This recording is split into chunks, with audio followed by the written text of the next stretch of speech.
Okay, Ramblers, let's get rambling. Hey, everybody. Hi, Dr. Nick. SumDum Guy returns with episode number 75 of SumDumWatch.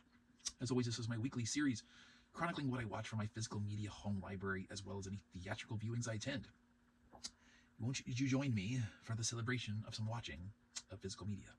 This week's episode 75 covers the week of March 2nd through March 8th. Yeah. Where shall we begin? I am moving along with my DC Universe movies Superman 80th Anniversary Collection. Still a very bizarre collection of movies with an even stranger title, all things considered. But I went through, we got 2 episodes in this week. Superman Batman Apocalypse and Superman Unbound. Now, what I found interesting here is that Superman Batman Apocalypse was a sequel to Superman Batman Public Enemies. But the only thing that made it so, but he's playing with a tennis ball or a ping pong ball. The only thing that made it so was a throwaway line, a narrative overlay from like a newscast at the very opening of the film that referenced 1 or 2 events from Public Enemies. Nothing else in the story at all had any connection, including the artwork, animation, to that film. But in the sense, it was kind of nice to have that little continuity. I found that to be a pretty decent storyline. Introduces Kara / Supergirl and had some interesting developments there. Not great, but pretty decent. The standout was Superman Unbound, which in turn is a sequel to Superman Batman Apocalypse. This one I enjoyed quite a lot. It had a lot more story complexity, which I wasn't accustomed to from this box set. But more than that, it had a very refined, stylistic, unique art animation style that I've also not seen in any of these. It didn't seem to cut corners. It did seem to take certain influences from Japanese animation in the right ways. It had the virtue of being one of, if not the only instance that I can think of in a DC animated film where the Superman insignia, the House of L insignia, is depicted on the back of Superman's cape.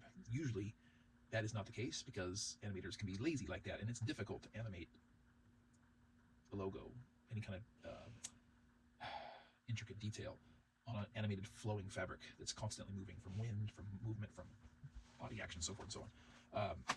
But the artwork itself was it was really great. It just had some really, really cool, and I said it was really refined. It's very difficult to describe, but it was crisp, it was fresh.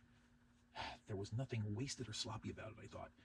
I just found myself being regularly impressed and respecting the craft that went into this one. The storyline itself was really good. It did some really cool things, I thought, with the character of Superman, the development of Supergirl. I'm not usually a fan of the particular suit costume that they put her in, continuing it on from the previous movie. However, the way this one was animated helped quite a lot.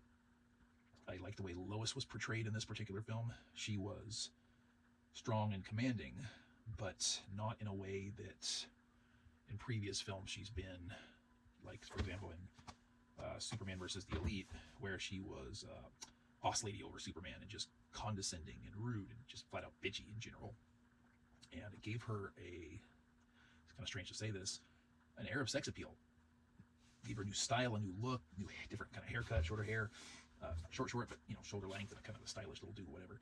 I don't know. This one stands apart, if nothing else, in a visual sense, and I was really appreciative of that. And I don't have a whole lot else to say other than the fact that we're continuing on with season 2 of Enterprise here, as we are plugging away on disc 5 of season 2 out of 7.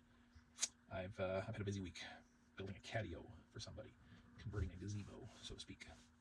And most of my daylight hours, for what little I've had, especially after work, have been spent working on this and investing in that project, so I haven't had a whole lot of sit-down time this week, so apologies for not having a whole lot to share. 2 movies, a couple of episodes. Well, more than a couple of episodes. I don't remember how many I saw, actually. Really cannot recall totally. I think I saw 2 during lunch breaks for my project, and then probably 2 each in each of those evenings of the same day, so I actually probably made it through 6 episodes. It's not too bad. It's just not a whole lot to talk about, right? Unless I'm doing episode breakdowns, I'm not going to. Unless I ever want to review the whole show as I go through, but It's probably been done by somebody, although Enterprise not being the most popular of classic Trek, maybe not. I don't know. I guess maybe something like that. Sorry. Anyway, not a whole lot to report this round. Hopefully this coming week will be better.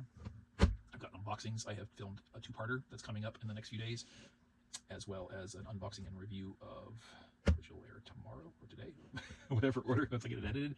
An unboxing and examination of the new Blu-ray box sets of Cobra Kai that just released. So stay tuned for all of that, should you wish. Thoughts about this? Wordbox, what did you yourselves watch from your own libraries or streaming services, whatever you do your viewing from? Wordbox. Did you make it to the theater this past week and see anything good, bad, or ugly? Obviously did not, but if you did, please, Wordbox.